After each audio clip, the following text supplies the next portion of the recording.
Hello guys, வாங்க இன்னைக்கு மல்லி சீரியலில் என்னெல்லாம் சுவாரஸ்யமாக நடக்க போகுதுன்னு பார்க்கலாம்.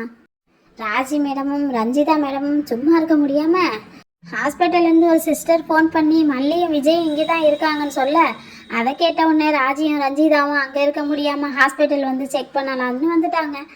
வந்து ரிசப்ஷனில் இங்கே மல்லிகா விஜயகுமார்னு யாரும் அட்மிட் ஆகிருக்காங்களான்னு சொல்லி கொஞ்சம் செக் பண்ணி பார்த்து சொல்லுங்கள் அப்படின்னு சொல்லிட்டு அங்கே ரிசப்ஷனில் கேட்டுட்ருக்காங்க.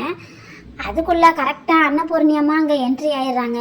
No no no no no நீங்கள் என்ன கேட்டு தெரிஞ்சுக்கணும்னு நினைக்கிறீங்களோ அந்த டீட்டெயில்ஸ் அனைத்தையும் நானே சொல்கிறேன் அப்படின்னு சொல்லிட்டு அன்னபூர்ணியம்மா சொல்லிக்கிட்டு இருக்காங்க.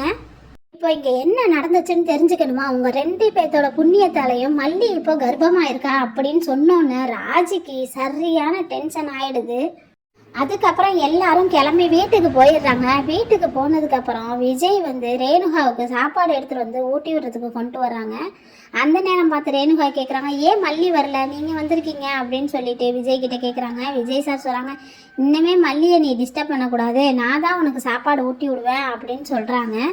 அதுக்கப்புறம் சாப்பாடை எடுத்து ஊட்டி விடும்போது கையை கடிச்சு விட்டுறாங்க ரேணுகா மேடம்.